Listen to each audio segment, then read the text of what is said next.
ॐ नमो भगवते वासुदेवाय।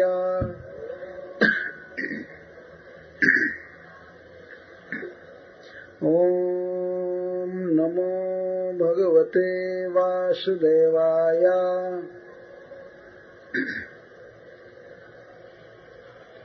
ॐ नमो भगवते वासुदेवाय।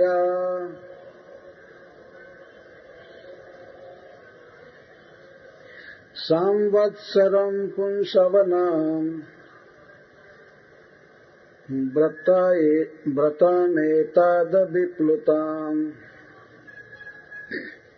धारयिष्यसि चेत्तुभ्यां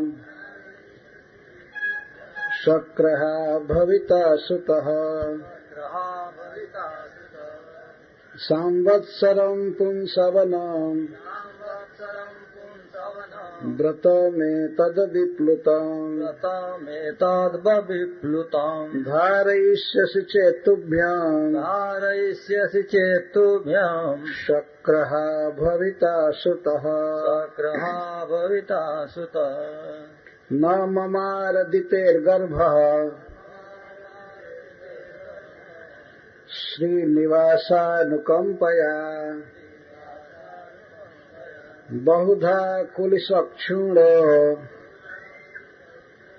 द्रोण्यस्त्रेण यथा भवान्। इसी श्लोक की आवृत्ति करेंगे 65 नंबर। न ममारदितेर्गर्भः श्रीनिवासानुकम्पया बहुधा कुलिसक्षूणो द्रोण्यस्त्रेण यथा भवान्। मर्सका दीते है माता दीति का गर्भस्थ बच्चा। श्रीनिवास लक्ष्मी निवास श्री भगवान अनुकंपा से बहुधा बहुत प्रकार से कुलिसक्षूणो वज्र के द्वारा काटा हुआ द्रोणी अश्वत्थामा के अस्त्रेण ब्रह्मास्त्र से यथा जैसे भवान आप परीक्षित महाराज। दीति ने पुंसवन व्रत करने का उत्साह दिखाया अपने पति के प्रति और वही से उद्देश्य के लिए व्रत करना चाहती थी कि उसे एक मृत्यु शून्य पुत्र प्राप्त हो जो इंद्र का वध कर दे।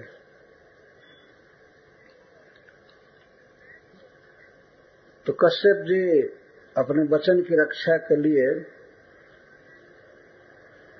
दीति को एक व्रत करने के लिए कह रहे हैं और उनका उद्देश्य था कि दीति जब यह व्रत करेगी तो उसका चित्त शुद्ध हो जाएगा, इंद्र के हत्या का विचार उसके हृदय से बीत जाएगा और उन कश्यप जी की बात भी रह जाएगी, सच्ची होगी और बच्चा अजर अमर होगा। तो कल के प्रसंग में कश्यप जी ने बताया था क्या क्या विधि है, क्या निषेध है, क्या क्या करना चाहिए। तो अंत में वे कहते हैं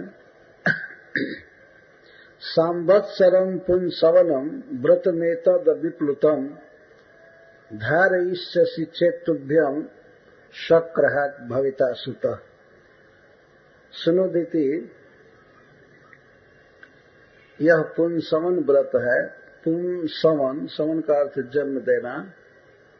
यह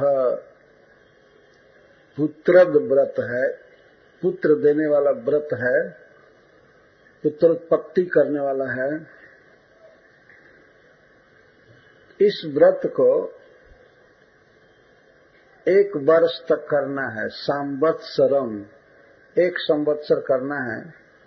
यदि तुम इस व्रत को अविप्लुतम धारयिष्यसि, यदि निर्विघ्न धारण करोगी, इसमें कोई कमी नहीं आएगी, तो तुभ्यम तव पुत्र शक्र भविता, तो तुम्हारा पुत्र शक्र का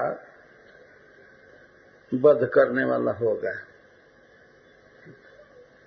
यदि 1 वर्ष तक तुम ठीक से निर्विघ्न इस व्रत का पालन करोगी तब, चेत का यदि, और यदि नहीं कर सकी तो तुम्हारा पुत्र इंद्र का बंधु होगा, इंद्र का अनुगामी होगा। ये दोनों बात है। यदि 1 वर्ष तक तुम इस व्रत का पालन करोगी तो तुम्हारा पुत्र इंद्र का प्रेमी होगा, इंद्र का वध नहीं करेगा। ये अर्थ, अगर 1 साल तक कर दोगी तो तुम भी बदल जाओगी, सब कुछ ठीक हो जाएगा। कश्यप जी के कहने का आशय यह है, 1 वर्ष तक लगातार कोई बड़ी तत्परता से मन वचन शरीर से भगवान की भक्ति करे, खूब जप करे, भगवान की आरती करे, पूजा करे और निषेध के नियमों का पालन करे, ये नहीं करना है, नहीं करना, तो क्यों नहीं उसका चित्त बदल जाएगा और पुत्र तो अमर होगा ही। इस तरह से इंद्र की हत्या भी नहीं होगी। तो संवत्सरम पुंसवनम, 1 वर्ष व्यापी यह पुंसवन व्रत है। चेत, यदि तुम इसको अविप्लुतम अखंड रूप से करोगी तो तुम्हारा पुत्र इंद्रहा होगा। द्वितीय ये समझ रहे थे कि इंद्र का वध करने वाला होगा, लेकिन संस्कृत के परम विद्वान कश्यप जी यही बोले कि तुम इस व्रत को ठीक से करोगी तो तुम्हारा पुत्र इंद्र का अनुगामी होगा, इंद्र का स्नेही होगा। अब समझने वाला सामने न समझे तो वक्ता का कोई दोष नहीं होता है। कश्यप जी ऐसे कैसे कह सकते थे कि तुम ठीक से व्रत का पालन करोगी तो तुम्हारा पुत्र इंद्र का हत्यारा होगा, इंद्र का वध करेगा, ऐसा तो कह ही नहीं सकते थे। पर दीति के सुनने में ऐसा ही लगा। हा का अर्थ है हत्या करने वाला, समझी हो, ये नहीं समझी कि हा का अर्थ अनुगत्य के अर्थ में भी है। तो जो भी हो, कश्यप जी इस प्रकार कहते हैं। परंतु यदि बीच में त्रुटि हो गई तब वो इंद्रहा नहीं होगा, ऐसी बात नहीं है। ये भगवान के भक्ति में कोई भी त्रुटि हो जाती है तो अन्य क्रियाकांड जैसा त्रुटि नहीं मानी जाती है, बल्कि यहां तक कहा गया है कि जस्य स्मृत्या च न मुक्त्या तपो जग क्रियादिषु न्यूनम संपूर्णताम याति सद्यो वंदे तमच्युतम।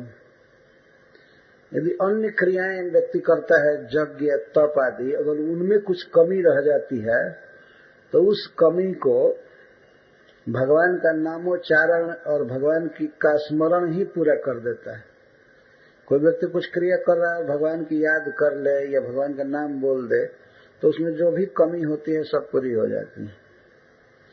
तो फिर भगवान की भक्ति में कमी का तो कोई प्रश्न ही नहीं है। तो इस तरह दीति को आश्वासन दिए, एक अत्यंत क्षुब्ध हृदय को सांत्वना दे रहे हैं, जिसके हृदय में बहुत दुख है, दीति को समझा रहे हैं। बात यह है कि जिस व्यक्ति की चेतना जैसी होती है उसके अनुसार ही भक्ति का उपदेश किया जाता है। उसके मन में अनेक कामनाएं होती हैं, अनेक वासनाएं होती हैं, उसके कुछ मनोरथ होते हैं, उन मनोरथों की पूर्ति के संबंध में अनुकूल बात न कही जाए तो व्यक्ति भगवान को स्वीकार नहीं कर पाता है। यदि उसे ये आश्वासन मिले कि उस व्यक्ति की शरण में जाने से हमारी इच्छा पूरी होगी तो उसी की शरण में जाएगा। इसलिए कश्यप जी अपनी पत्नी के चित्त की धारा के अनुसार प्रीचिंग कर रहे हैं। ठीक है, मैं 1 साल का एक व्रत बता रहा हूं, नियम बता रहा हूं, इसको तुम करोगी निर्विघ्न तो तुम्हारा पुत्र इंद्रहा होगा, शक्रहा होगा, शक्र का वध करेगा। उनके कहने का आशय ये, यदि इंद्र का वध करने वाला पुत्र नहीं मिलेगा यह कह दिए होते, या तुम्हारा चित्त बदल जाएगा ये कह दिए होते कश्यप जी, तो वो कुछ भी नहीं करती। क्योंकि किसी भी व्यक्ति के क्रिया के पीछे, क्रिया में जोश देने वाला उसका संकल्प होता है, उसका मनोरथ होता है। आजकल भगवान की भक्ति का उपदेश करने वाले लोग इस तथ्य को खो दिए हैं, भूल करते हैं। शुद्ध भक्ति करो, शुद्ध भक्ति करो, ये करो, ये करो। शुद्ध भक्ति क्या कोई खाक करेगा? कहने से तुम्हारी शुद्ध भक्ति करेगा। जो कहने वाला व्यक्ति है कि शुद्ध भक्ति करो, उसी से पूछिए कि उसके हृदय में कितनी इच्छाएं हैं, क्या क्या मनोरथ है। जीव इच्छाओं से भरा है, चाहे जो भी इच्छा हो। वो दीति जैसी बहुत हिंसक इच्छा है अथवा दूसरी प्रकार की इच्छा है, किसी भी प्रकार की इच्छा की पूर्ति के लिए उसे भगवान ही अंतिम शेल्टर है, वही उसकी इच्छा पूरी करते हैं। तो भगवान का ऐसा स्वभाव है कि जो बुरे विचार होते हैं, हिंसक भाव आदि होते हैं, वो सब हृदय से दूर हो जाते हैं। भगवान का ऐसा स्वभाव है, सहज स्वरूप है। अतः किसी भी व्यक्ति को यह कहना कि तुम ये सब मैटेरियल डिजायर छोड़ दो, भौतिक कामना छोड़ दो और भगवान का भजन करो, वो कभी नहीं कर सकता। ये हुआ नहीं आज तक।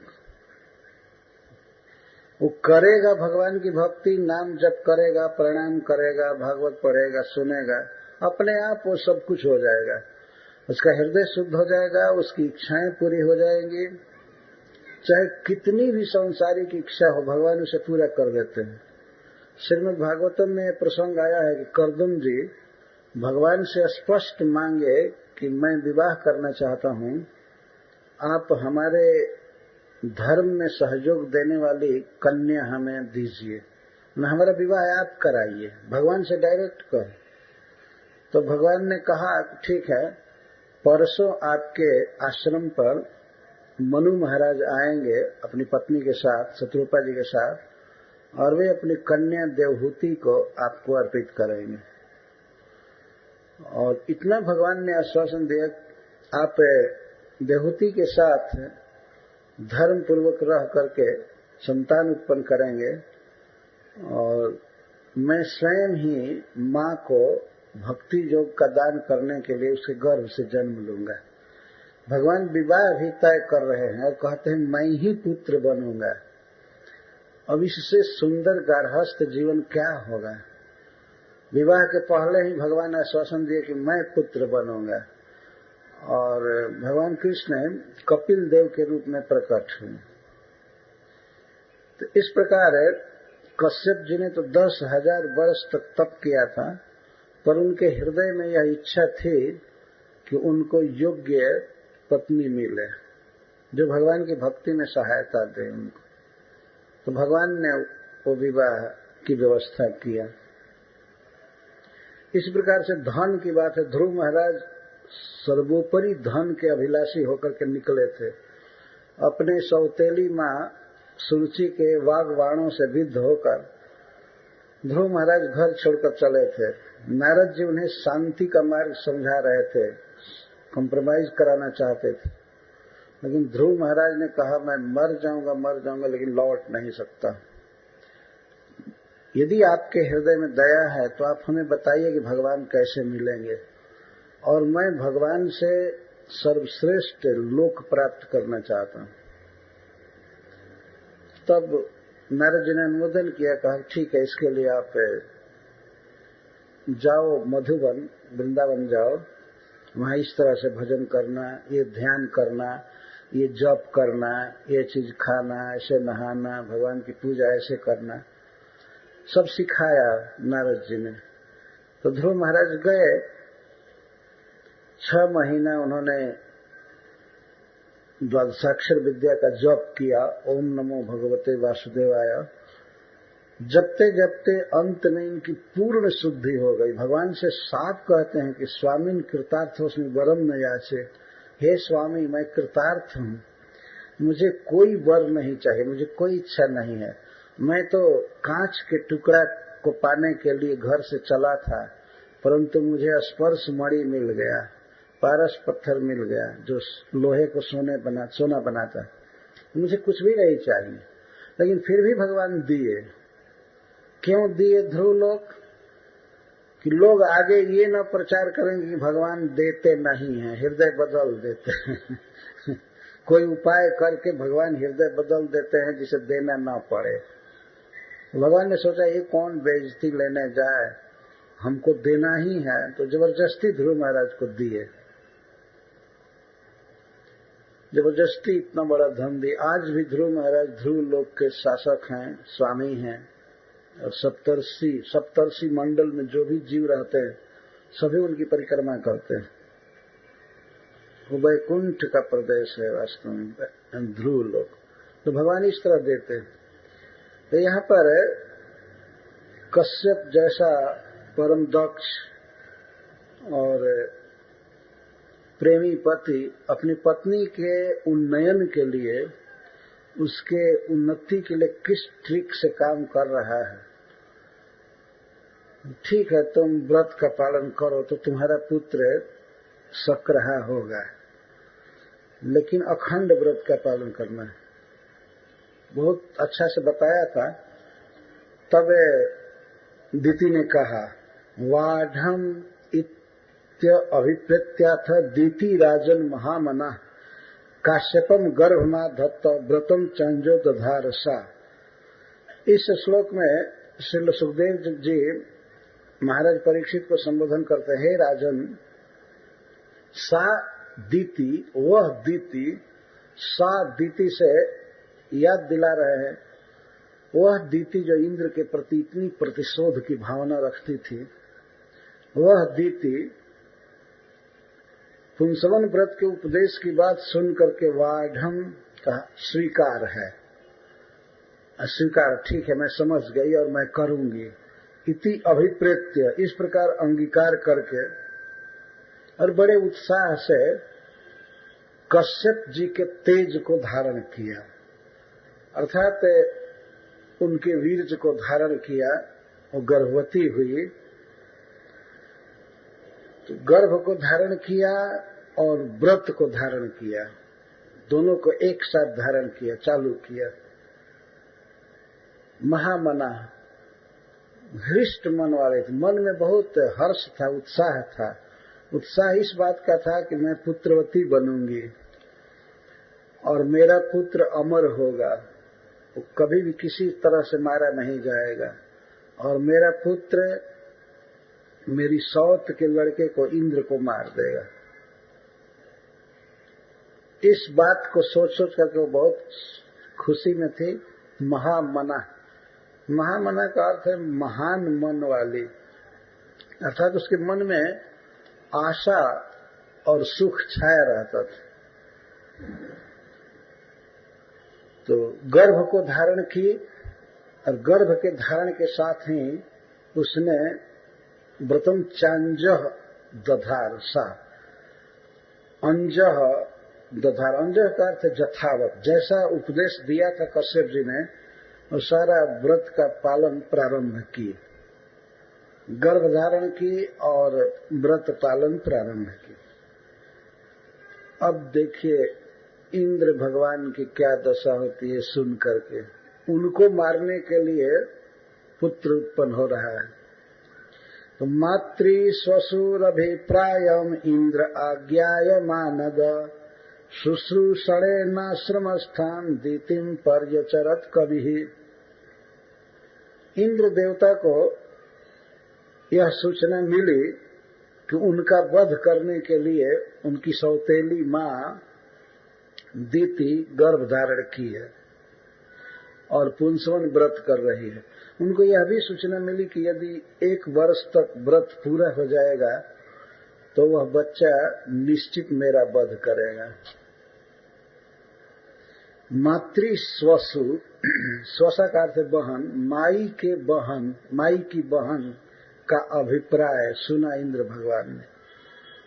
माई की बहन तो मौसी का अभिप्राय सुना इंद्र ने। मातृ स्वसुर अभिप्रायम, इंद्र भगवान आज्ञा या किसी प्रकार से पता लगा लिए या उनको पता हो गया अपने आप, हे सबको मान देने वाले परीक्षित, जब इंद्र को इस बात का पता चला कि उनकी मौसी उनका वध करने के लिए पुत्र उत्पन्न करने वाली है, तभी उसके आश्रम में आए भेष बदल करके। कई सेवक थे दीति के, तो उसमें से एक सेवक का रूप बना करके देवराज इंद्र आए, पूरा अपना भेष छिपा करके। उसके जैसी बोली, उसके जैसे आंख, चेहरा, सब कुछ। दीति को पता नहीं चला कि यह इंद्र है। और इंद्र को मारने के लिए बच्चा उत्पन्न होने जा रहा था, तो अब इंद्र उस बच्चे को मारने के लिए आश्रम पर आ गए कि व्रत में जहां कोई कमी आएगी तो मैं इसके मुख में प्रवेश करूंगा योग बल से और बच्चे को मार दूंगा।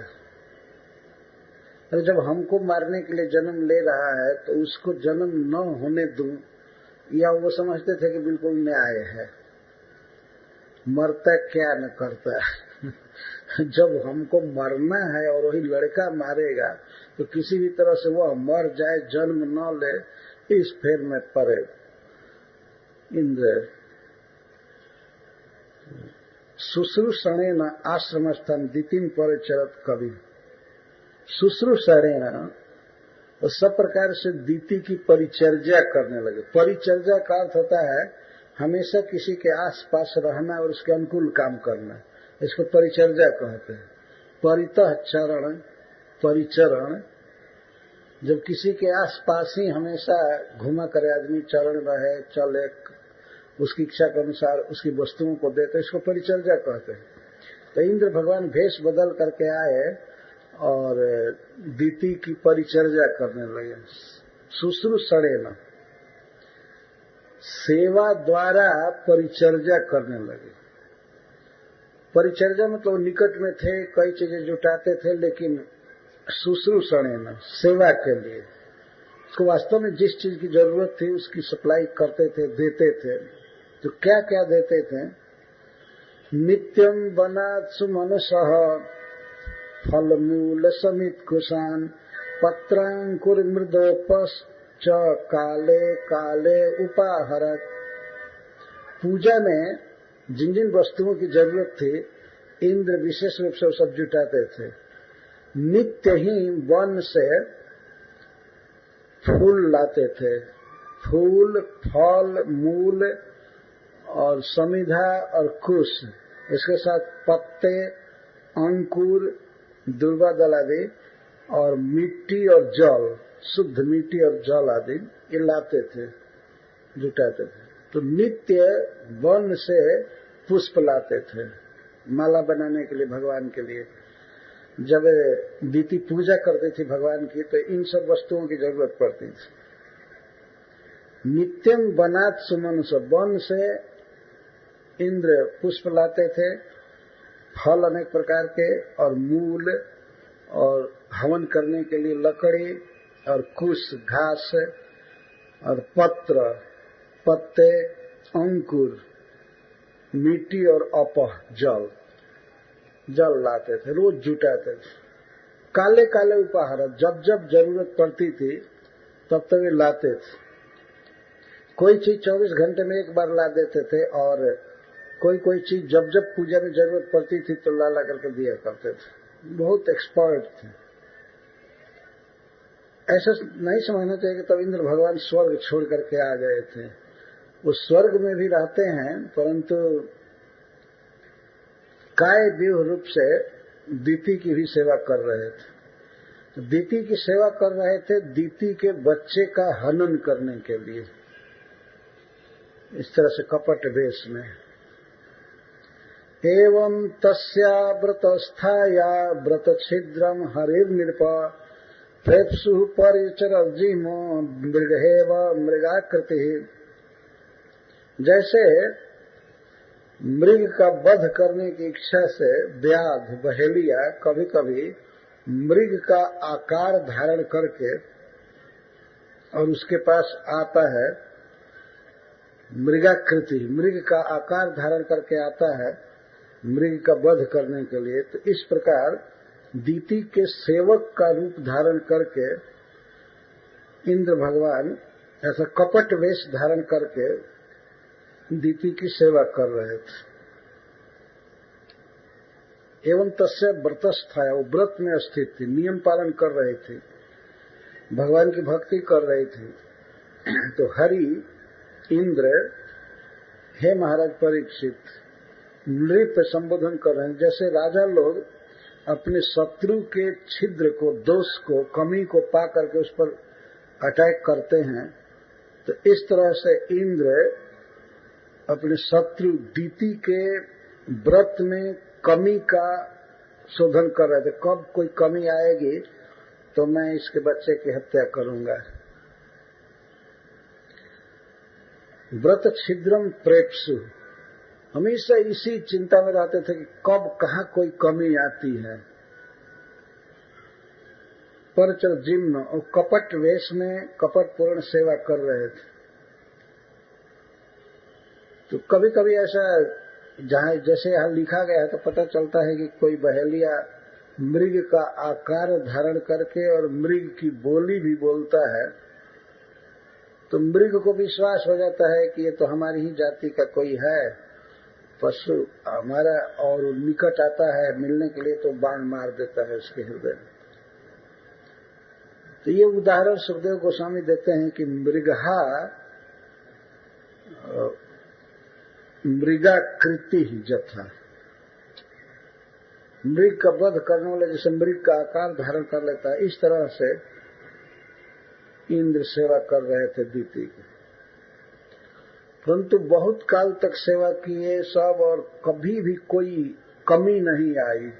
दीति को जब जगना था, जैसे मान लीजिए भोर में अगर उसे 3:30 बजे जगना था, तो कभी भी 1 सेकंड भी देर नहीं की। उसे अलार्म नहीं लगाना पड़ता था, बिल्कुल कंप्लीट ठीक टाइम से जग जाना, जग करके तो क्या क्या पूजा करनी है भगवान की वो सब पूजा प्रारंभ करना, ठीक टाइम पर पंक्चुअल और रेगुलर और तत्परता से करती थी। भगवान इंद्र बहुत भारी चिंता में पड़ते जा रहे थे। इसकी भक्ति चर्चा में, पुंसवन व्रत के अनुष्ठान में कोई त्रुटि विच्युति नहीं आ रही है, बहुत चिंता में पड़ रहे थे। नाध्य गच्छत व्रत छिद्रम तत्परोथ महीपते, हे महीपते, हे पृथ्वी के पालक महाराज परीक्षित,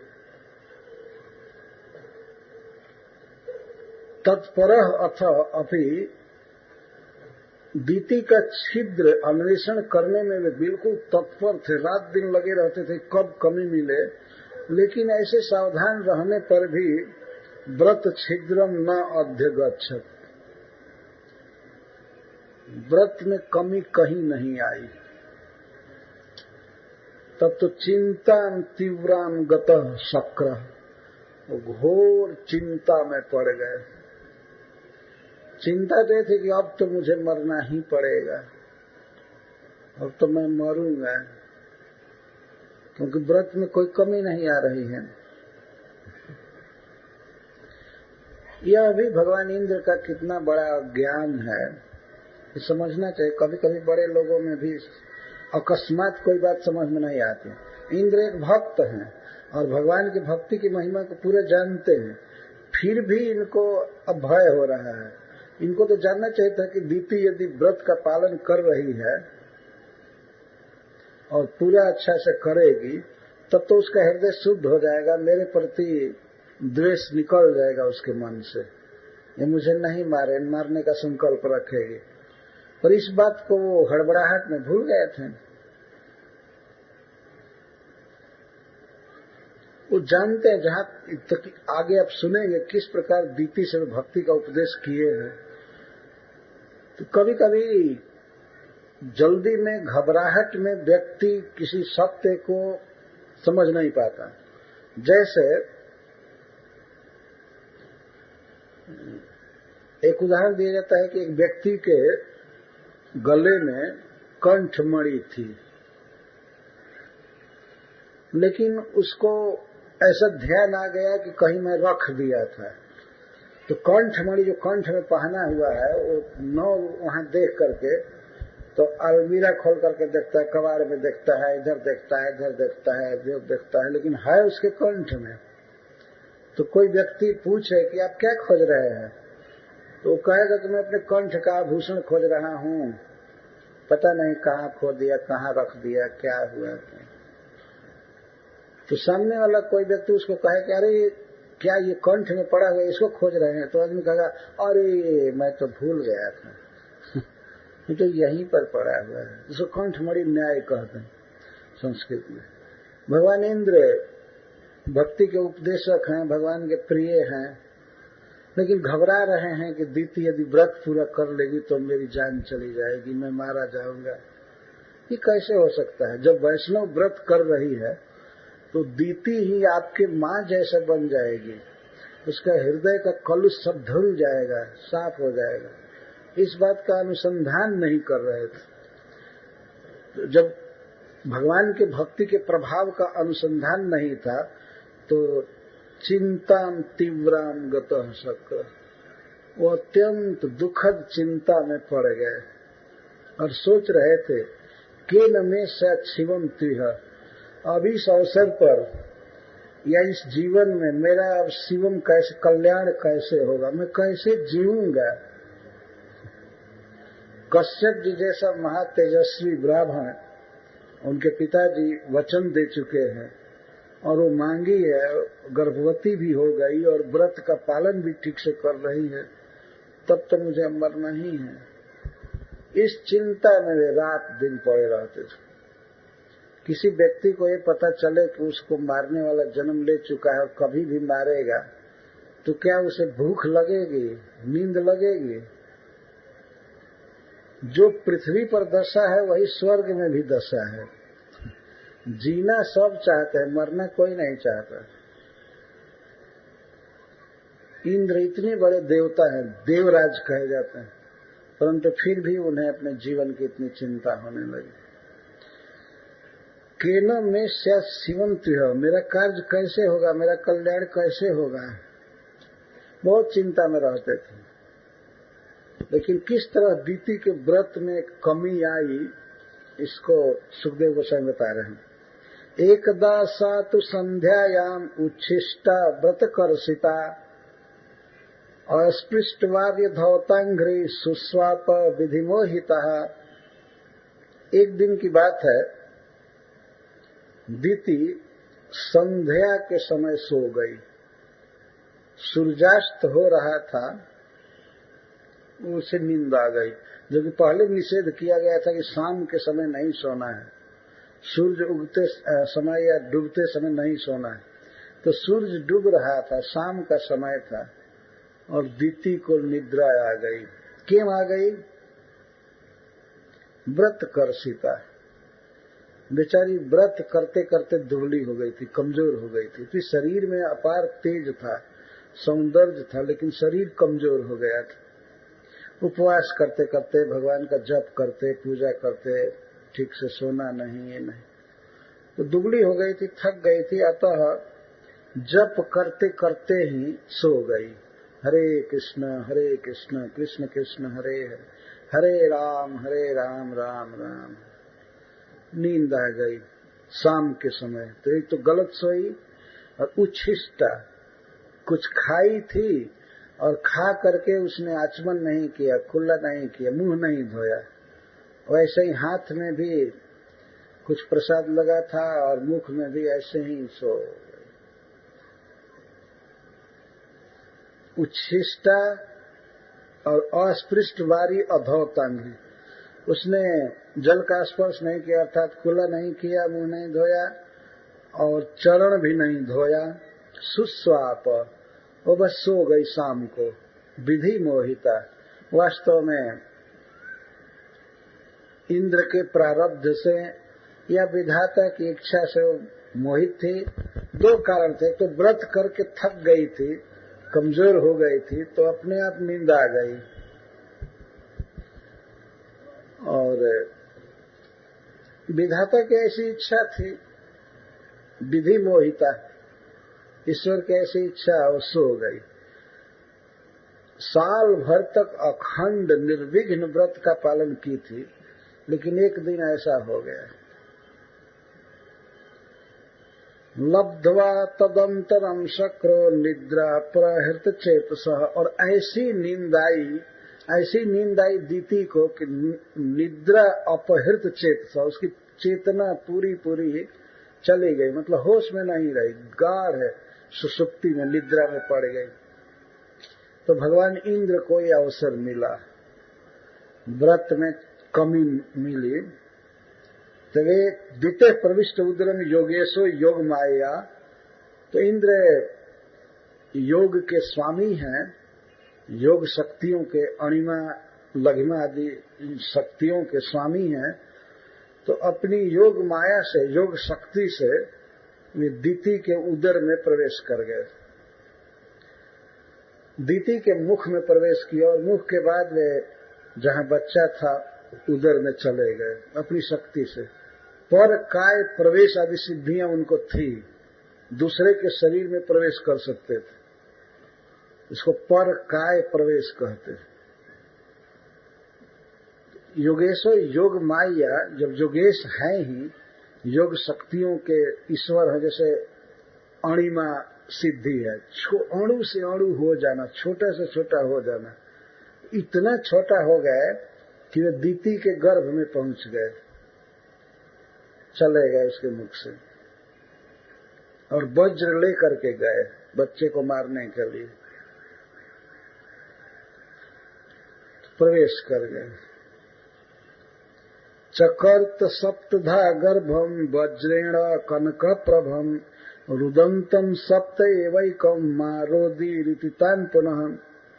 और गर्भ में जाते ही उन्होंने देखा बच्चा कैसा है, कुमार कैसा है, कनक प्रभम, प्रदीप्त सोने की तरह जगमग कर रहा था, गोल्ड की तरह। भगवान की भक्ति से वो बच्चा पैदा हो रहा था, इसलिए निष्कलुष अद्भुत तेज था उसके शरीर में। उसकी मां ने भगवान का भजन किया था, साल भर लगातार जप की थी, और भगवान का ध्यान, पूजा आदि। इस कारण से कनक प्रभम, कनक जैसी प्रभा उस बच्चे के शरीर में थी। इसके द्वारा ये बताया जा रहा है कि उसमें अद्भुत तेज और सौंदर्य है। तो इंद्र देखे, और देखे तो और चिंता में पड़ गए कि यह तो इतना तेजस्वी बालक है कि निश्चित मेरा वध करेगा। इसलिए वे अपने वज्र लिए और वज्र से प्रहार किए उस बच्चे पर। तो उसमें 6 धार है, 6 धार है, 6 जगह पर वज्र से, 6 जगह पर से धार है। जब उन्होंने ऐसे घुमा करके, मोशन बना करके और चलाया, तो घर घर घूमते हुए उस 6 जगह पर बच्चे को काट दिया, तो 7 टुकड़ा हो गया। 6 जगह जब काटा गया, बहुत तेज गति से काटता है वज्र। गीता में भगवान ने कहा है, आयुधा नाम हम वज्र, आयुधों में, शस्त्रों में मैं वज्र हूं। इसका मतलब सबसे घातक वज्र है, अमोघ अस्त्र है, सबसे घातक अस्त्र है, अमोघ है, कभी विफल नहीं हो सकता। और ऐसे असह्य वज्र को इंद्र उस बच्चे पर मार रहे हैं। उनके मन में ये विचार था कि यह बहुत बलवान है और वरदान से उत्पन्न हो रहा है, देखने में बहुत बड़ा तेजस्वी है, अतः वज्र में मोशन बना करके, गति बना करके इसको मारना है। तो मारे चकर्त सप्तधा, 7 खंड में काट दिए उस बच्चे को। देवराज इंद्र होकर के, देवता होकर के इस प्रकार से क्रूर विचार से युक्त हो गए। जीने की लालसा जीव के हृदय में ऐसी रहती है, उसमें बाधा देने वाला कोई भी व्यक्ति उसके सामने सह्य नहीं होता है। हमारे जीने में बाधा देगा, इसलिए इसको मारना है। देवता होकर के भी असुर जैसा काम कर रहे हैं, ऐसा काम तो कोई असुर करेगा। लेकिन जीने की लालसा ने, स्वार्थ ने देवराज इंद्र के चित्त को विभ्रांत कर दिया और मारे। जब 7 टुकड़े में शरीर को काटे तो इस 7 टुकड़ा फिर ओरिजिनल बच्चा जैसा कंप्लीट हो गया। 7 बच्चे हो गए, 7 टुकड़े में काटने पर 7 बच्चे हो गए और ठीक ओरिजिनल बच्चे जैसे, कोई अंतर नहीं। और शरीर पर चूंकि आघात हुआ था, दर्द हुआ, तो उस पीड़ा से व्याकुल होकर के 7 बच्चे रोने लगे। तो इंद्र तो और डर गए कि कहीं ये 7 रोने लगेंगे तो ये जग जाएगी, दीति जग जाएगी और इसके बाद हमें शाप दे सकती है, कुछ भी कर सकती है। तो वे एक उपलालन का नाटक करते हुए कहते हैं, मारू दो मारू दो, मारो दी, तुम मत रोवो मत रोवो, ऐसा सबको सांत्वना देते, मत रोवो। और कहते हुए फिर वज्र को एक एक लड़के पर चला दिए, तो फिर 7-7 टुकड़े हुए, तो 7 बच्चे फिर 49 हो गए और ओरिजिनल बच्चे जैसे एकदम कंप्लीट, कहीं कोई घाव नहीं, कुछ नहीं। जब भगवान इंद्र ने देखा अद्भुत प्रभाव, जिसका वध किया जा रहा है वो 7 हो गया और 7 से 49 हो गया, तो भगवान इंद्र अब घबरा गए, ये बच्चा मरेगा नहीं। जब 7 टुकड़ा कर दिए बच्चे का, 7 बच्चे हुए, तो वे रोने लगे। तो उनको इंद्र ने कहा, माँ रो दे मत रोवो, इसी से उनको मरुत कहते हैं, मरुत, रोवो मत। इंद्र भगवान चुप चुप कर रहे हैं, रो मत रो मत रो मत, इतना कठोर हृदय है, वध करना चाहते हैं, लेकिन इस तरह से मना रहे हैं कि रो मत, जैसे बच्चे चुप हो जाए, नहीं तो उनकी मां जग जाएगी। और अभी दीति को कुछ भी पता नहीं है कि उसके पेट में इंद्र प्रवेश किए हैं और उसके बच्चे को मार रहे हैं। ये सब कला इतना बारीक ढंग से इंद्र मार रहे थे कि सोई हुई स्त्री को कोई डिस्टर्ब नहीं हुआ गर्भ में। ऐसा नहीं था कि कोई दवा खिला दिए हैं बेहोश करने वाली, जैसे ऑपरेशन के समय खिलाया जाता है या सुंघाया जाता है, ऐसा कुछ नहीं किए थे। इस प्रकार से पहले के अस्त्र शस्त्र में नियम होता था, जितनी गति से मारना होता था उतनी गति से जाता था, यहाँ तक कि जिस व्यक्ति को मारना है केवल उसी को मारता था। वो लाखों के सभा में लोग बैठा हुआ व्यक्ति केवल वही भर मारा जाता था जिसको लक्ष्य किया जाता था। आजकल जैसा ब्लाइंड वीपन नहीं बना, कहीं भी मारो कोई भी मर जाए। रेलवे स्टेशन पर ब्लास्ट करते हैं, बम ब्लास्ट, कभी कहीं कहीं कहीं कहीं कहीं, कितने निर्दोष लोग मारे जाते हैं। पहले के महारथी लोग, पहले के योद्धा ऐसे नहीं होते थे, वे अपने शत्रु को मारते थे और जिसको लक्ष्य करके मारते थे वही मारा जाता था, सब लोग नहीं। आप जरा विचार कीजिए कि एक स्त्री के गर्भ में वज्र मारा जा रहा है। जानते हो वज्र का एक बहिरंग प्रभाव देखा जाता है, जब बिजली तड़पती है और वज्रपात कहते ही है उसको, थंडरबोल्ट गिरता है, कितनी आवाज होती है, कितना उसमें तेज होता है प्रकाश। वो मारा जा रहा है दीति के बच्चे पर दीति की नींद खुल नहीं रही। इसके पेट में उसको कोई पीड़ा नहीं है, बच्चों को पीड़ा हुई तो वे रोने लगे, तो इंद्र चुप करा रहे, माँ रो दी, मारू तम रो मत। और फिर 7 बच्चों पर आघात कर रहे हैं, ये भी कह रहे हैं कि मत रो। जब 7 बच्चों को मारने चले तो वे सभी हाथ जोड़ करके बोले, ते तमुचु पाठ्यमाना सर्वे प्रांजलयो निप। सभी हेर महाराज परीक्षित, वे सभी बच्चे हाथ जोड़ करके इंद्र से कहे, नो जिघांस से किम इंद्र भ्रातरो मरुतस्तव। हाँ, जब 49 हो गए तो फिर भी वो हाथ जोड़ करके कहते हैं कि इंद्र तव भ्रातर, हम तुम्हारे भाई हैं, हम मरुदगण तुम्हारे भाई हैं, तो न किम जिघांस से, क्यों हमारा वध करना चाहते हो भैया, हम तो तुम्हारे भाई हैं। इतना स्नेह से, इतना दीन वचन बोले 49 भाई, इंद्र को दया आ गई। सुनते हैं तो वे कहते हैं, माँ भैष्ट भ्रातरो मह्यम जूयम इत्याह कौशिक। कुशिक वंश में जन्म लिए थे पहले इंद्र, इसलिए इनको कौशिक कहते हैं। तो इन्होंने कहा कि मैं भैष्ट, जब तुम लोग मुझे भाई मानते हो, और भाई तो हो ही, तो अब भय मत करो, मैं नहीं मारूंगा। माँ भैष्ट भ्रातरो मह्यम यूयम इति आह कौशिक। इंद्र ने कहा कि जब तुम लोग मुझे भाई कह रहे हो, इतना स्नेह प्रदर्शित कर रहे हो, तो मैं तुम्हें नहीं मारूंगा, भय मत करो। उनके आवाज से भगवान इंद्र का भय बिल्कुल चला गया।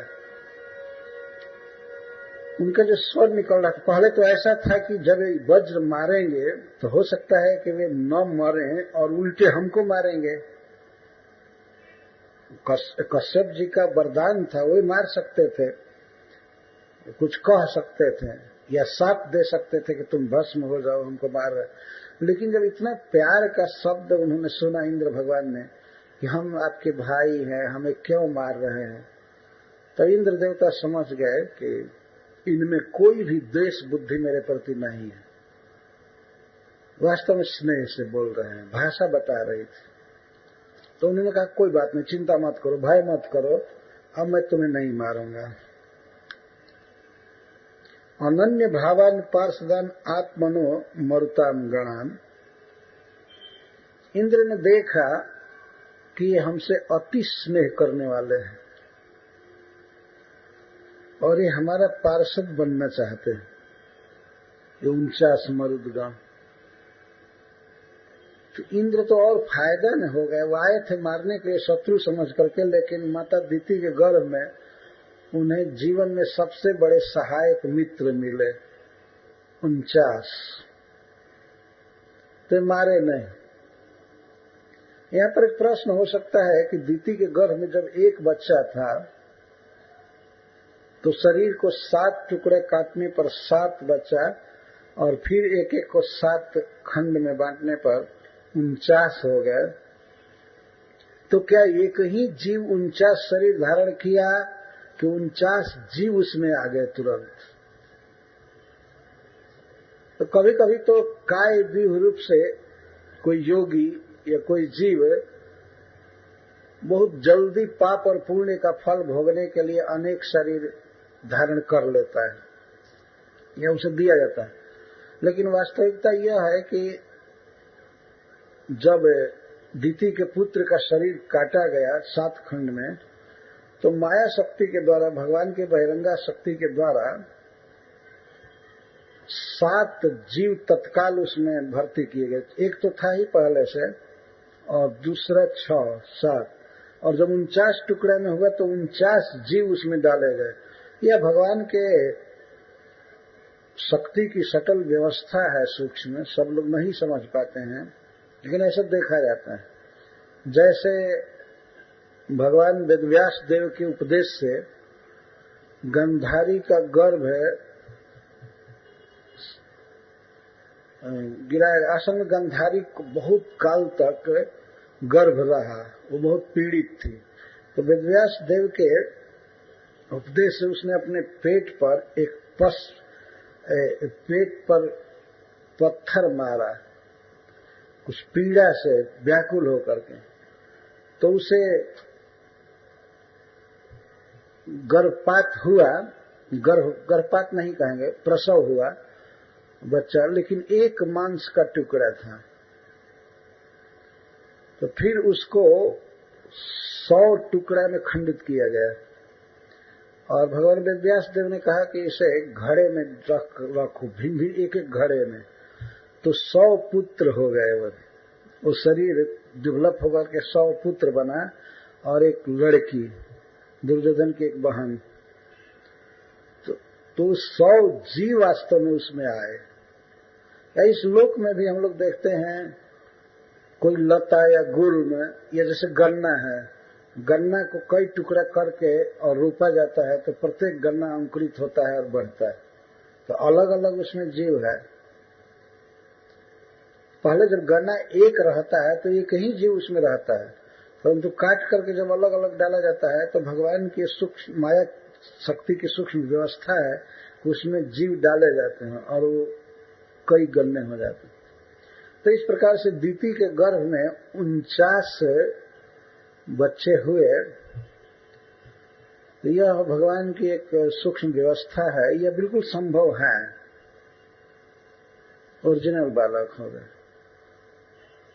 देवता में श्रेष्ठ इंद्र अपनी पूरी शक्ति से, अपने अस्त्र बल से युक्त होकर आए हैं और दीति के गर्भ पर प्रहार कर रहे हैं, परंतु गर्भ मरा नहीं बल्कि 1 से 7 हुआ और 7 पर फिर आघात करने पर 49 हो गया।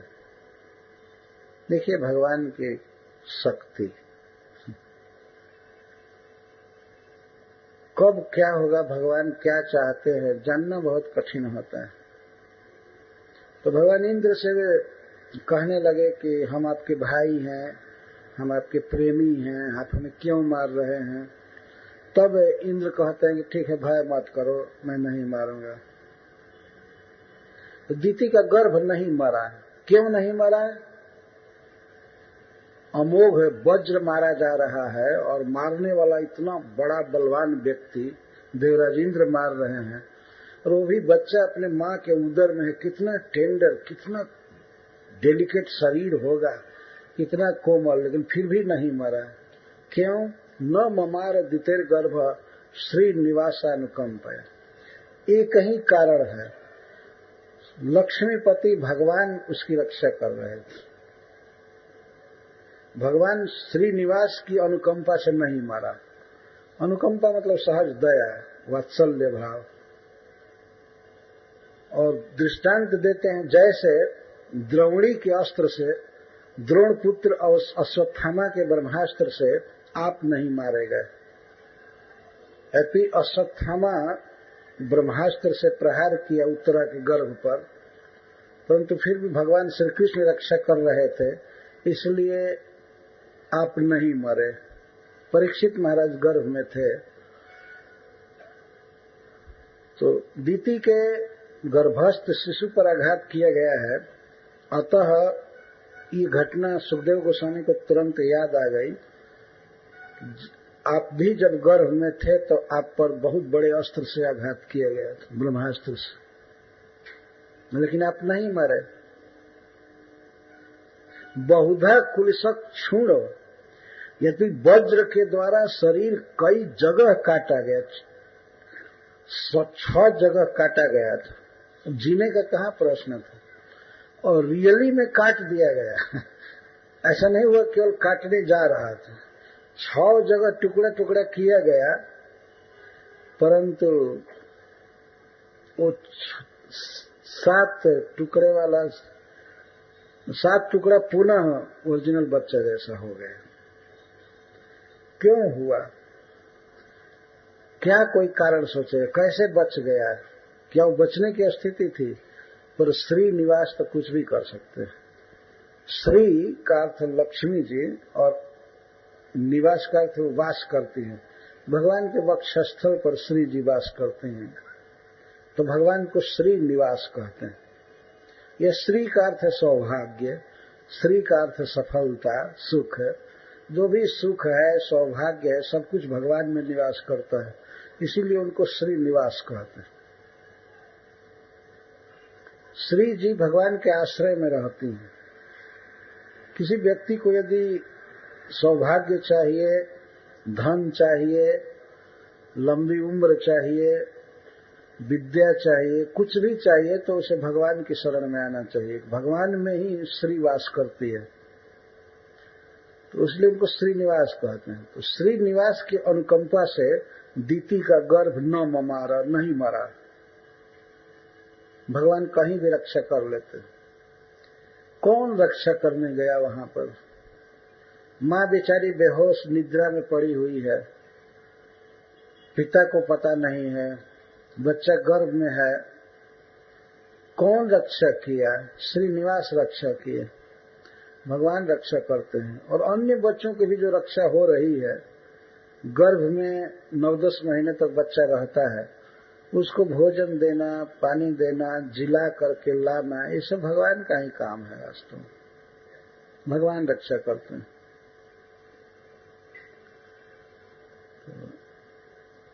यहाँ पर श्रील सुखदेव गोस्वामी अपना कमेंट दे रहे हैं कि मां न ममारा दितेर गर्भ श्रीनिवासानुकंपया। श्रीनिवास की अनुकंपा से बच्चा बच गया, नहीं मरा। जैसे आप, यथा भगवान, तो आपकी रक्षा कौन किया था गर्भ में? जब आप गर्भ में थे तो द्रोणपुत्र अश्वत्थामा ने ब्रह्मास्त्र मारा था। आपको जैसे भगवान ने बचाया, श्रीनिवास ने बचाया, वैसे दीति के बच्चे को श्रीनिवास ने बचाया।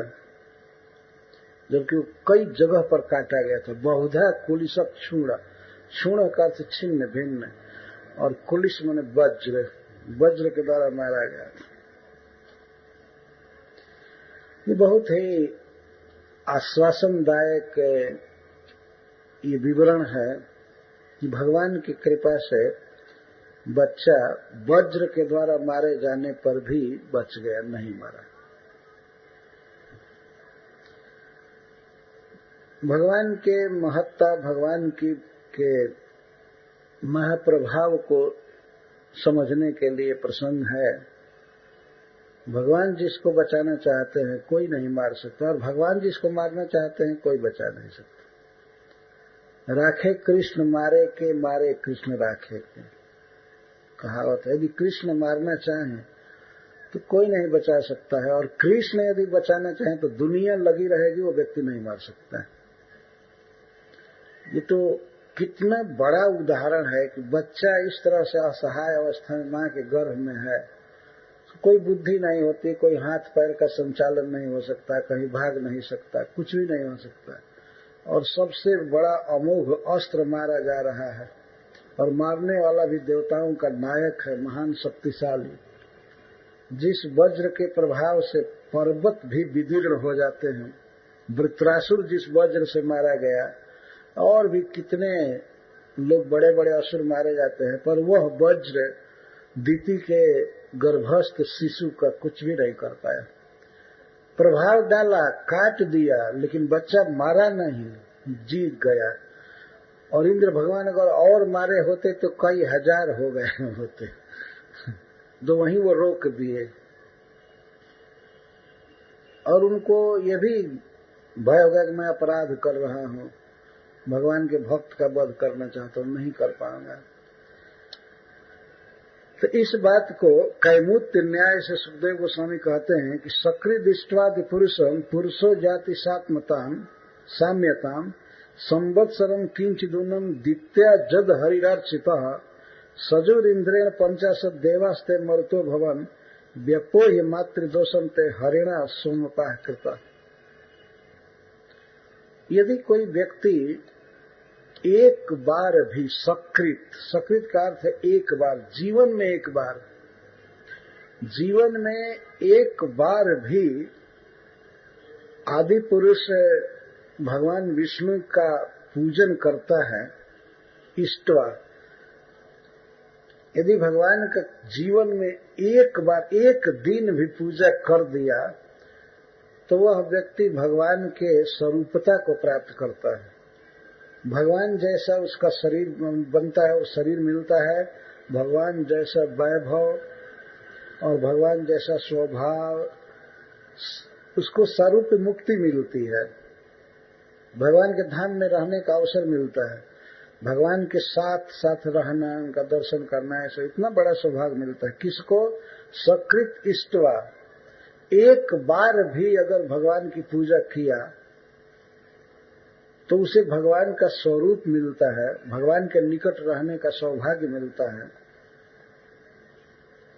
तो बताइए, जब एक दिन पूजा करने का ये सौभाग्य मिलता है तो दीति तो साल भर तक भगवान का साथ की, भगवान की पूजा की। किंचिदूनम, जिसमें नाम मात्र की न्यूनता थी, कंप्लीट भजन किया, खूब जप किया, भगवान का पूजन किया, ध्यान किया, लगी रही रात दिन बेचारी इस तरह भगवान में। यही कारण है कि कमुत न्याय कहते, जब उस साल भर लगातार लगी रही तो उसके बेटे यदि इंद्र के साथ देवता हो गए तो कौन आश्चर्य की बात।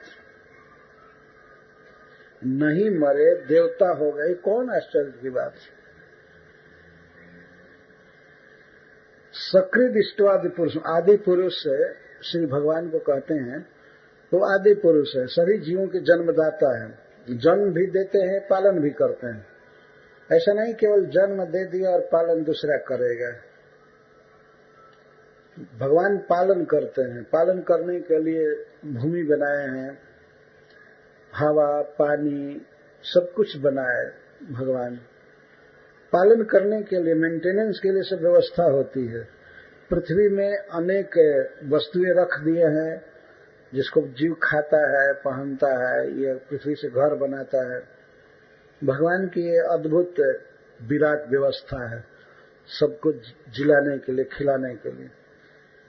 और सबके मूल वही हैं, वे सबके जन्मदाता हैं और सबके पालन करते हैं, तो उनको आदि पुरुष कहते हैं।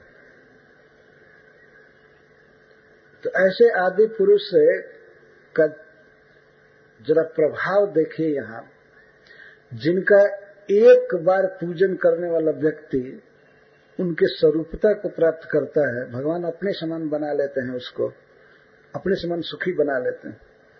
ये भगवान की इतनी उदारता है, एक दिन की पूजा से ऐसा वे करते हैं। तो फिर जिस स्त्री ने साल भर भगवान का पूजन किया, तो उसके पुत्रों को यदि भगवान देवता बना दें कि तो कौन बड़े अचरज की बात है, और अमर बना देते।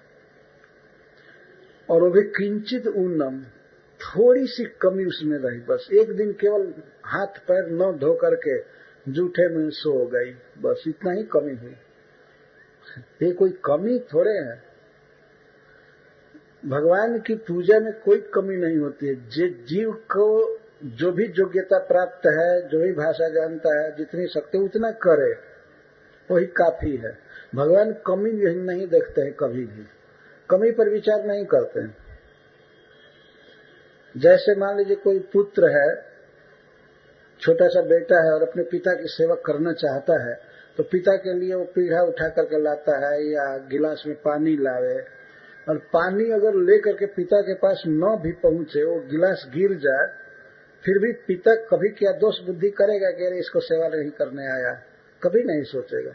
बल्कि उसके लड़खड़ाते हुए पैर से चलना, गिलास टांगने के उपक्रम को देख करके वो खुश होगा कि बेटे का भाव अच्छा है, मेरी सेवा करना चाहता है। तो इसी तरह भगवान तो अनंत पिता का हृदय रखते हैं। कोई जीव अगर भगवान की भक्ति करना चाहता है, पूजा करना चाहता है, तो भले उसमें कमी हो, लेकिन अगर भाव है कि मैं पूजा करूंगा, तो भगवान उसकी कमी को नहीं देखते। एक दिन की पूजा करने पर सकृद इष्टवा, एक दिन और एक बार पूजा करने पर भगवान श्री कृष्ण अपने जैसा सुखी बनाते हैं उस जीव को। तो दीति ने तो अखंड रूप से साल भर भगवान की भक्ति किया था। संवत्सरम किंचिदूनम दित्या जद हरिरर्चिता सजुर इंद्रेण पंचाशत। इंद्रेण सजु माने सह, साथ होता है। इंद्र के साथ ये 49 मरुदगण 50 हो गए। इंद्र एक और 49 एक। सजुर इंद्रेण 50 देवास्ते मरुतो भवन। ये मरुदगण इनका नाम हुआ और इंद्र देवता के साथ मिलकर 50 देवता हुए। व्यपोहि मातृदोषम ते हरिणा सोमपाकृता। व्यपोहि मातृदोषम, मातृदोष का निवारण कर दिया भगवान हरि ने, कृष्ण ने, विष्णु ने निवारण कर दिया। मां में क्या दोष था? सपत्न दोष था। दोष यह था कि दीति के प्रति इसके मन में, अदिति के प्रति इसके मन में बैर था। अदिति के पुत्र इंद्र ने हमारे पुत्रों को, हिरण्यकश्यप और हिरण्याक्ष को मरवाया है।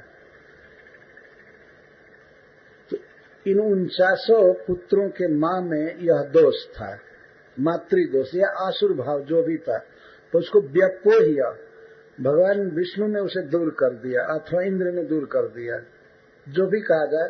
यहाँ पर हरि शब्द दिया गया है तो भगवान विष्णु ही अर्थ होगा।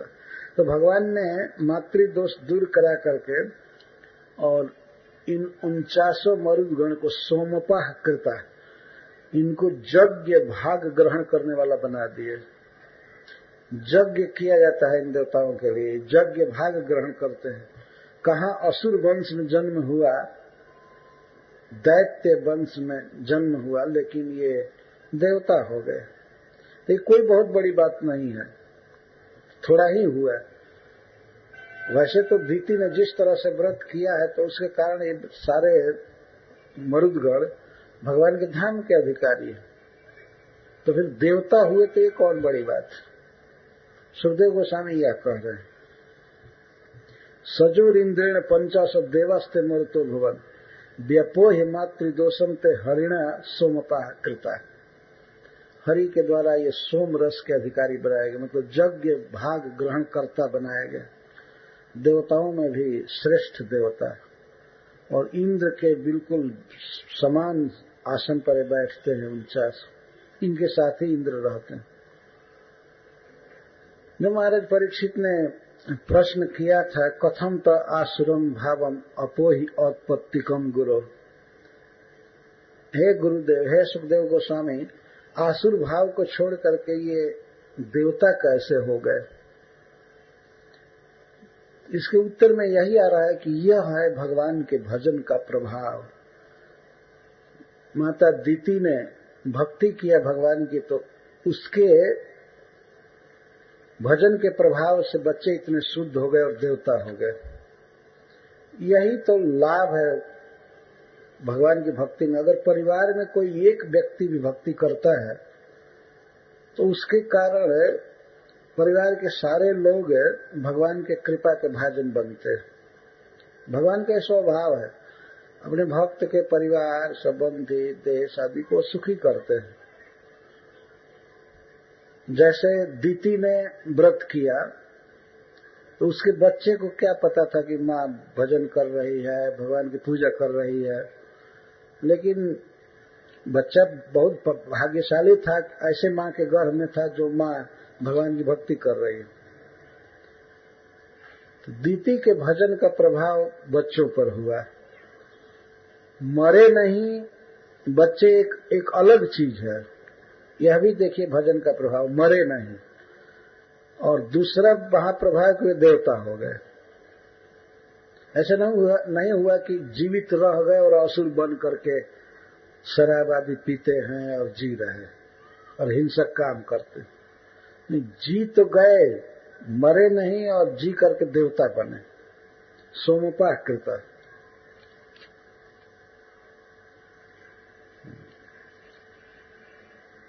जब इंद्र के साथ वे 49 लड़के हुए तो बाहर आए इंद्र के साथ। ये सब अलौकिक शक्ति द्वारा, ऐसा नहीं समझना चाहिए कि अब मां दीति ने प्रसव किया।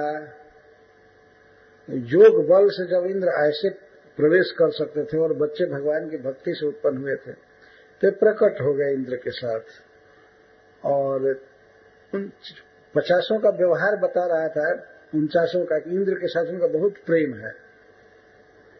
जो इंद्र इनकी हत्या करने के लिए आए थे, इसकी हत्या एक ही बच्चे को कहेंगे, उनको क्या पता था कि 49 हो जाएंगे। इस बच्चे की हत्या करने आए थे, उसी बच्चे के साथ या उन्हीं बच्चों के साथ वे मां अदिति के गर्भ से प्रकट हुए, बाहर आए। और जब बाहर आए 50 खड़े थे, खूब सुंदर, देवता के समान सुंदर रूप वाले। जब खड़े थे तब दीति की नींद खुली। ये सारी लीला जब हो गई, बंधुत्व स्थापित हो गया, परस्पर प्रेम हो गया, तो ये बच्चा उत्पन्न किया जा रहा था इंद्र को मारने के लिए, और इंद्र आए थे इसको मारने के लिए, लेकिन खेल बिल्कुल दूसरा हो गया। ये परस्पर मित्र बन गए, अतिशय स्नेहवान बन गए, जीवन भर साथ रहने वाले बन। तो जब वे प्रकट हुए और दीति की नींद खुली, दीति रुत्थाय ददृशे कुमारान अनल प्रभान। दीति उठी, जब उसने आंखें खोला, जब दीति ने आंखें खोली तो देखी कुमारान, कुमारों को देखी, अनल प्रभान, अग्नि के समान तेजस्वी पुत्र 49, और वो भी इंद्रेण सहितान, इंद्र के साथ। जिस इंद्र को मारने के लिए पुत्र उत्पन्न कर रही थी, उसी इंद्र के साथ ये 49 कुमार खड़े। कुमार, शिशु नहीं। देवलोक में शक्ति होती है, बिल्कुल युवक या किशोर अवस्था में बच्चे पैदा होते हैं। यहाँ जैसे नहीं, हॉस्पिटल ले जाओ और पोलियो का टीका लगाओ, सुई लगाओ, ये करो वो करो। ये देवलोक में सब नहीं है। ये सारी जो बुराइयां हैं वास्तव में, रोग दुख आदि मनुष्य लोक में है, यहाँ पर है, स्वर्ग में सब नहीं। तो प्रकट हुए बच्चे, दीति ने देखा, इंद्रेण सहितन देवी पर्यतुष्यत। यहाँ पर संबोधन कर रहे हैं देवी, वास्तव में दीति देवी थी, द्योतमाना, पूज्या। और परितुष्यत, बहुत प्रसन्न हुई। परि अतुष्यत, तुष्ट, संतुष्ट हो गई। जो इंद्र के साथ देखी अपने बच्चों को तो बहुत संतुष्ट हो गई। इतना तो समझ गई कि ये हमारे गर्भ से बच्चे जन्म लिए हैं और इंद्र साथ में है, तो बहुत संतुष्ट हुई। क्योंकि अनिंदिता भगवान की भक्ति करने से उसका अंतःकरण पूर्णतः शुद्ध हो चुका था। कोई भी ऐसा विचार दीति के हृदय में नहीं था जिसके लिए निंदा की जा सके कि अरे दीति का विचार ठीक नहीं है, ये नहीं होना। अनिंदिता, पूर्ण शुद्ध, पूर्ण प्रशंसा का पात्र थी दीति। सब तरह से इसके जीवन में शुद्धि थी, कालुष से कुछ नहीं था। आप कल की कथा पर ध्यान दीजिए, कश्यप जी क्या क्या कह रहे थे कि स्त्री के हृदय में क्रूरता रहती है, ये रहता है, वो रहता है। लेकिन जो कुछ भी रहा हो, वो बात सही थी जो बोले थे, लेकिन इसने भगवान की भक्ति किया, भगवान का जप किया, तो इसका हृदय बिल्कुल निर्मल हो गया। इसलिए श्रील सुखदेव गोस्वामी भी अनिंदिता कह रहे हैं। पहले कश्यप जी ने कहा था, बरम बरे बामोरु प्रीतस्ते हम अनिंदिते, हे अनिंदिते, मैं तुम पर प्रसन्न हूं, तुम्हारे जीवन में कोई औघ, कोई पाप, कोई गलती नहीं हुआ है। और यहाँ श्रील सुखदेव गोस्वामी खुलम खुला कह रहे हैं कि अनिंदिता। वास्तव में दीति बिल्कुल शुद्ध हो गई थी, भगवान की भक्ति से पूर्ण थी, इसलिए उसे अनिंदिता कहा जा रहा है। लोग परितुष्य तो बहुत खुश हुई। पहले बहुत कठोर हृदय से, द्वेषपूर्ण हृदय से वो इंद्र का वध कराना चाहती थी, पुत्र चाहती थी, और आज उसी इंद्र को सामने देखी है बच्चों के साथ, तो परितुष्य बहुत प्रसन्न हो रही है, खुश हो रही। देखिए भक्तिपूर्ण जीवन में और भक्तिहीन जीवन में कितना अंतर होता है। जो व्यक्ति भगवान की भक्ति नहीं करता है तो उसके मन में यही रहता है, उसको मारो, उसको लूटो, ये करो, वो करो, ये करो, ये करो, ऐसा करो, यहाँ बम विस्फोट कर दो, वहां मारो लोगों को, उसका धन छीन लो, ये करो, वो करो, इन्हीं सब विचारों में रहता है। लेकिन यदि सच्चा रूप से कोई व्यक्ति भगवान की भक्ति में लग जाए, सच्चा रूप से मतलब कहने का मतलब भाव से लग जाए, भले जीवन में दोष है, अगर भगवान का नाम जब करने लगा, भगवान को प्रणाम करने लगा, प्रसाद खाने लगा, भगवान की आरती करने लगा, कथा सुनने लगा, भागवत पढ़ने लगा, तो वह शुद्ध होकर के ही रहेगा। भगवान का ऐसा प्रभाव है, सहज प्रभाव। तो दीति बहुत प्रसन्न हुई, दोष, घृणा, द्वेष, दाह, ये सब कुछ भी नहीं था, पूर्ण प्रसन्न हो गई। और अथेन्द्रम आह ताता हम, फिर पूछी, इंद्र से बात की और संबोधन क्या करती है, तात, तात का अर्थ है प्रिय पुत्र, इंद्र को कह रही है, पुत्र अहम आदित्या नाम भयावहम अपत्यम इच्छन्ति अचरम व्रतम एतत् सुदुष्करम। बेटा, मैं तो आदित्यों को भय देने के लिए, आदित्यों के वध के लिए, मतलब तुम जिसमें प्रधान हो, तुम्हारे वध के लिए, मतलब आदित्य के पुत्रों को मारने के लिए मैं बच्चा चाहती थी, और इसी इच्छा से मैंने ये आचरण किया, एक पुंसवन व्रत किया। जबकि यह व्रत सुदुष्कर है, बहुत कठिन है इसको करना, लेकिन इस सुदुष्कर व्रत को मैंने किया अदिति के पुत्रों को, तत्प्रधान अदिति के पुत्रों को मारने के लिए। अपत्यम एक वचन में बोल रहे, मैं एक पुत्र चाहती थी जो अदिति के पुत्रों को मारे, विशेषकर तुमको। एक संकल्पित पुत्र, लेकिन मैं एक प्रश्न करती हूं, मैंने तो एक पुत्र का संकल्प किया था, पुत्र संकल्पित, एक संकल्पित पुत्र, मैंने एक पुत्र प्राप्ति का संकल्प किया और इसी के लिए मैंने व्रत किया। तो सप्त सप्ताह भवन कथम, ये 749 कैसे हो गए हमारे बेटे? मैं तो एक पुत्र का संकल्प की थी, तो ये 49 कैसे हो गए? सप्त सप्ताह भवन कथम, यदि ते विदितम पुत्र सत्यम कथय मामृषा। फिर संबोधन कर रहे, एक बार तात संबोधन की, तात बहुत प्रिय व्यक्ति को संबोधन किया जाता है। तो दीति पहले इंद्र भगवान को तात कही, हे प्रिय, यह है प्रिय पुत्र, और फिर कह रहे पुत्र यदि ते विदितम पुत्र, हे पुत्र यदि तुमको विदित हो इसका कारण कि 49 कैसे हो गए, मैंने तो एक पुत्र प्राप्ति का संकल्प किया था, तो ये 49 कैसे हो गए? यदि ते विदितम, यदि त्वया विदितम, तुम्हारे द्वारा ये बात विदित हो, तुमको मालूम हो, तो सत्यम कथया, तुम बिल्कुल सत्य सत्य बताओ, ये 49 कैसे हो गए? मां मृषा, झूठ मत बोलना। अभी देवता लोग झूठ नहीं बोलते हैं, लेकिन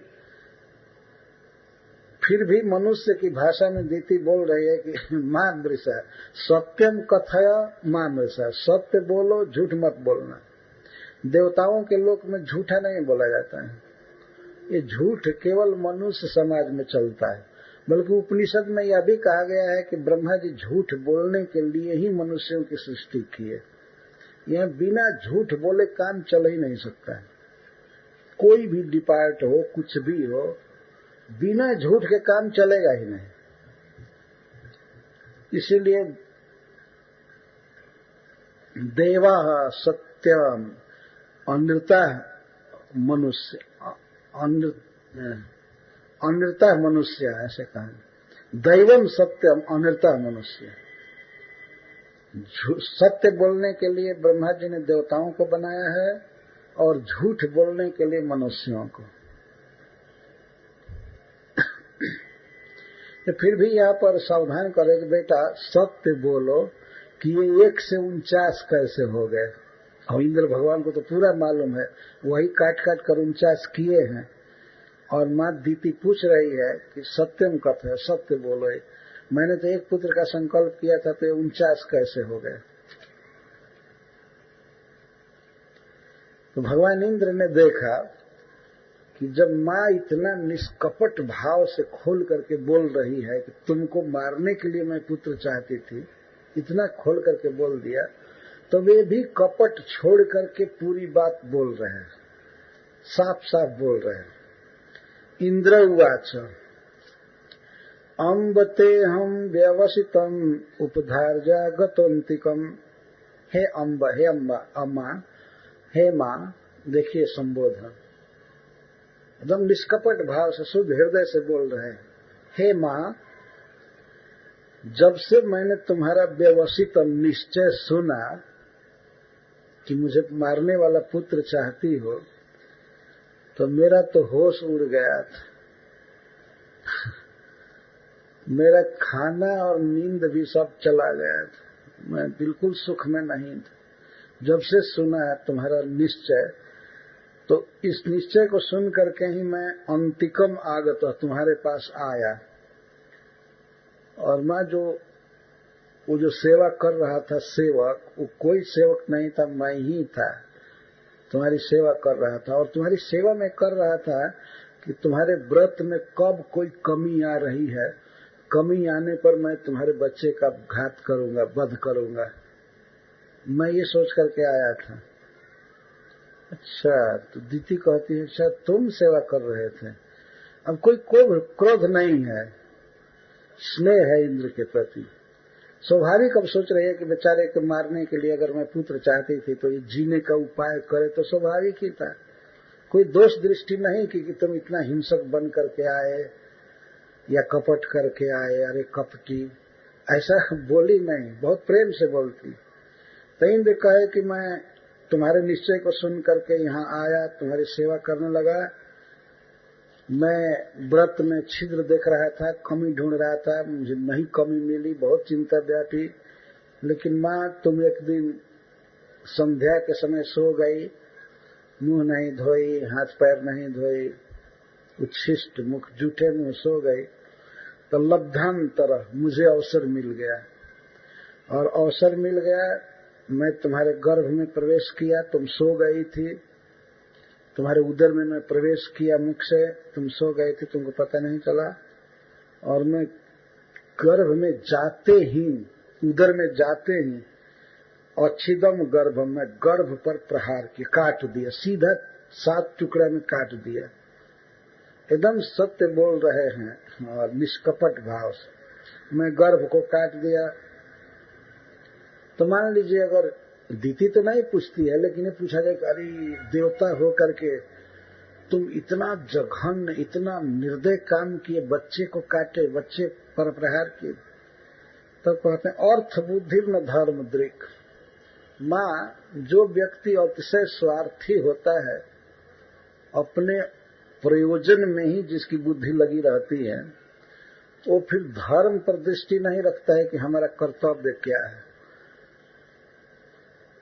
अब मैं तो ये देख रहा था कि मुझे जीना है, मुझे तो इस बच्चे को मारना था, अतः धर्म मेरा क्या है, दया आदि ये सब मैं विचार ही नहीं कर रहा था। बस जीने पर मेरी दृष्टि थी कि मेरे जीवन में जो रोड़ा है, जो दुश्मन है, उसको मारना है बस। अब धर्म की बात मत पूछो।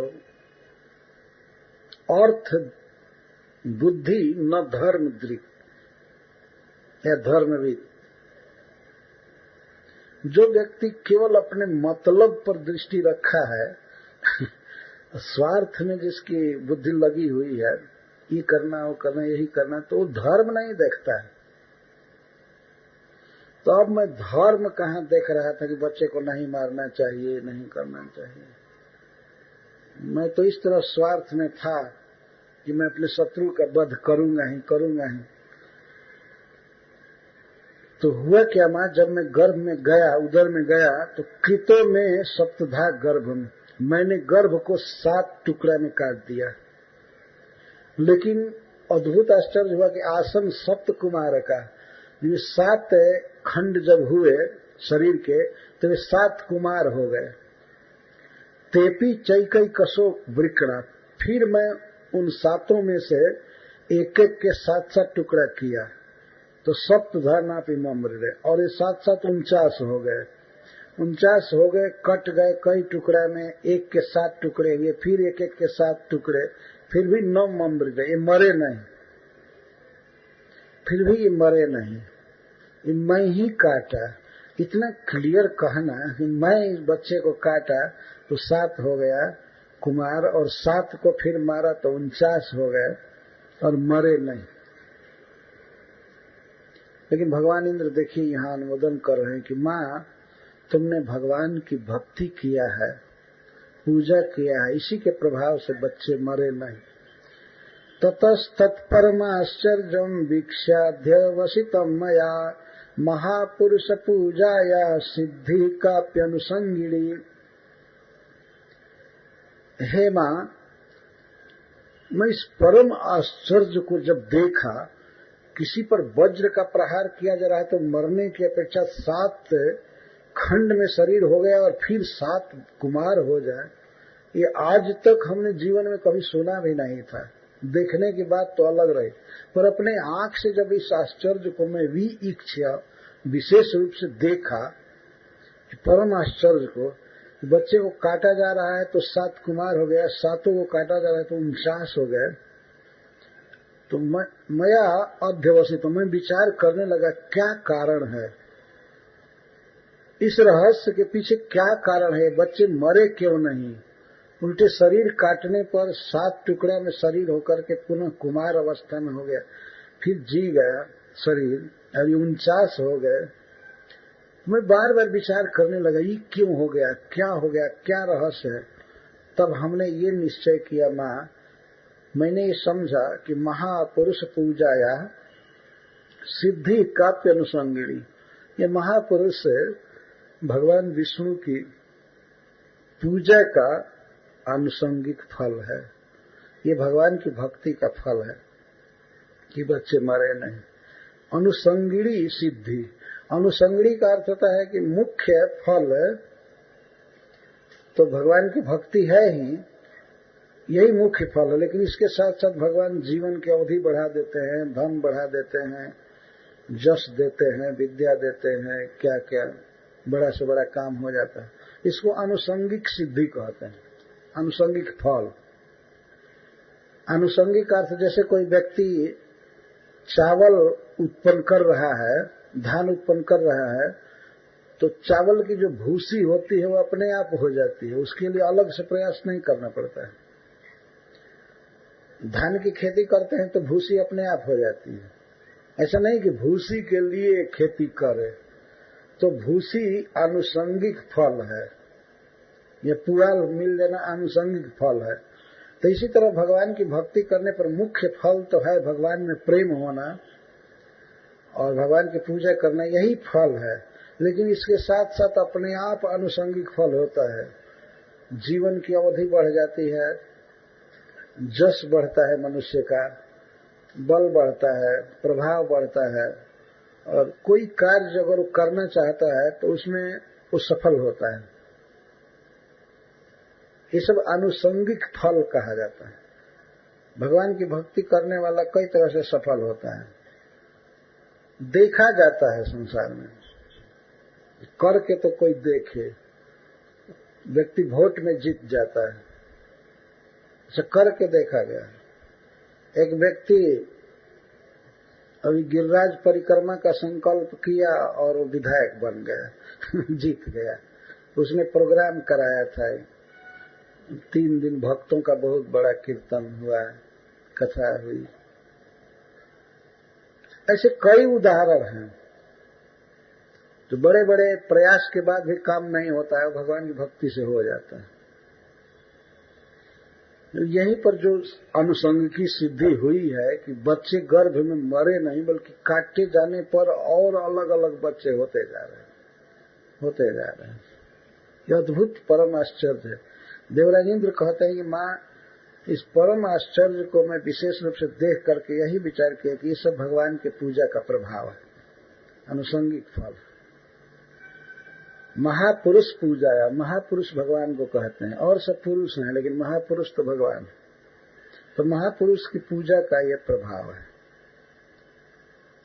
आराधनम भगवत इह माना निराशिषः ये तुम्हें क्षण तपि परम ते स्वार्थ कुशला स्मृत। जो लोग भगवान विष्णु की भक्ति करते हैं और कोई चीज चाहते नहीं है, यहां तक कि मुक्ति भी नहीं चाहते हैं, तो वही वास्तव में परमार्थ और स्वार्थ को जानने वाले हैं।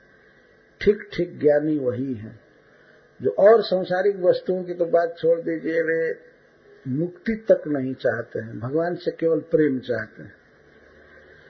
और जो भगवान की आराधना करके गुण स्पर्श चाहते हैं, शब्दादि विषयों का आस्वादन करना चाहते हैं, वो विद्वान नहीं है। तो आराध्यात्म प्रदम देवम स्वात्मानम जगदीश्वरम को वृणीते गुण स्पर्शम बुध श्याम नरके पीजत। भगवान की आराधना करके क्या क्या मिलता है? भगवान आत्मप्रदम, अपने को भी दे देते हैं। भक्त के ऋणी होकर के भगवान उसके हाथ में बिक जाते हैं, इसको आत्मप्रदम कहते हैं। आत्मदह। इस संसार में कोई व्यक्ति अपने किसी भी भक्त को देगा सब कुछ, लेकिन अपने को नहीं दे सकता है, अपने को अधीन नहीं बना सकता है। लेकिन श्री भगवान तो अपने को भी दे देते हैं। जैसे अर्जुन के हाथ में भगवान ने सारथी के रूप में अपने आप को दे चुके हैं। अर्जुन आज्ञा देते हैं, मेरे रथ को दोनों सेनाओं के बीच में खड़ा कीजिए, ये कीजिए, ये कीजिए, ये कीजिए। भगवान सेवा करते हैं। इसको कहते हैं आत्मदह, आत्म पर्यंत बदान्यता, अपने आप को दे देते हैं। जसोदा के गोद में अपने आप को दे दिए हैं, खिलाओ पिलाओ लड़ाओ जो भी करो। तो भगवान तो आप अपने आप को दे देते हैं और अनंत क्रीड़ा परायण हैं। और स्वात्मानम सुआत्मानम, परम सुंदर श्री विग्रह है उनका। चक्रवर्ती पाजी अर्थ यहाँ कहते हैं बहुत सुंदर हैं भगवान, सुआत्मानम या स्वात्मानम, वे सबके सुहृद है, कुशल है, प्रिय हैं और जगत के ईश्वर हैं। तो ऐसे प्रभु को प्रसन्न करके कौन विद्वान व्यक्ति सांसारिक सुख चाहेगा, गुण स्पर्श चाहेगा? ये गुण स्पर्श संसार के सुख तो निरये पीस जब, ये तो नरक में भी मिलते हैं। नरक का अर्थ है कि सूकर और कुकर आदि योनियों में भी ये सब विषय मिल जाते हैं। स्पर्श, किसी को छूने का, किसी की बात सुनने का, खाने का, पीने का, ये सब सुख तो सूअर और कुकुर आदि की योनियों में भी मिल जाते हैं। अतः कोई विद्वान व्यक्ति भगवान की आराधना करके ये नहीं चाहेगा। तो माता दीति पर एक व्यंग कर रहे हैं कि माँ, तुमने भी जो पहले सोचा कि भगवान की आराधना करूं तो उसे तुमको पुत्र प्राप्त होगा जो मेरा वध करेगा, तो इस प्रकार का विचार उचित नहीं था।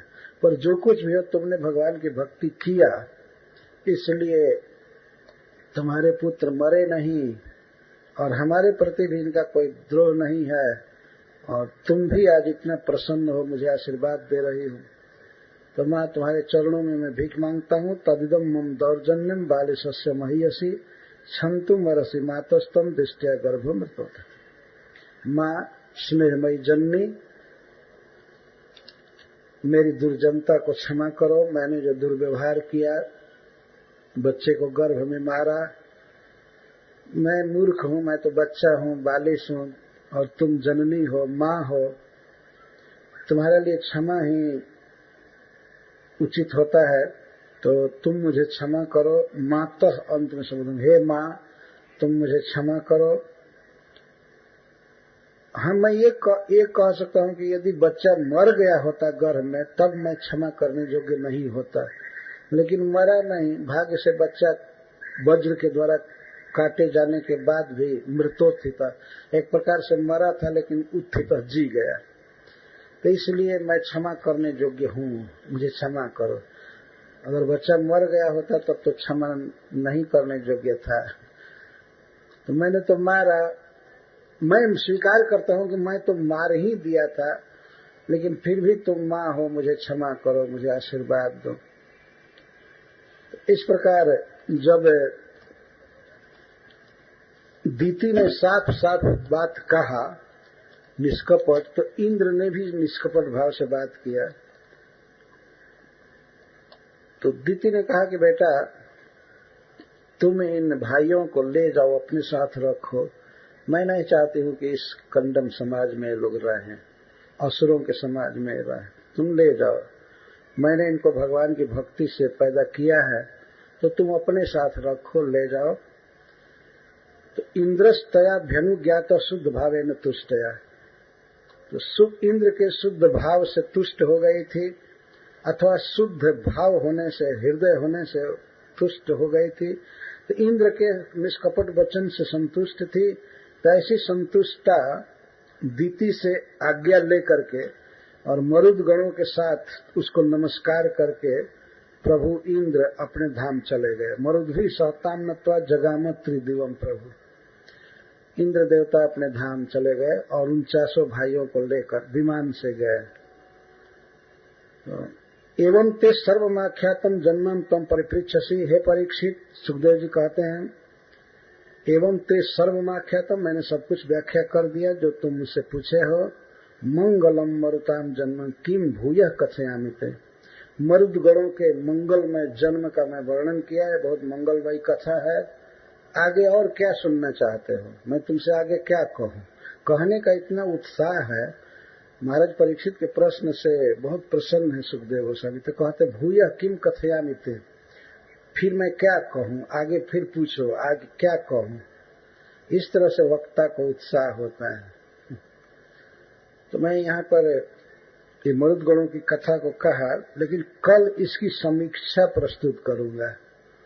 इस कथा में जो सिद्धांत आ रहा है और भगवान की महिमा, भगवान के भजन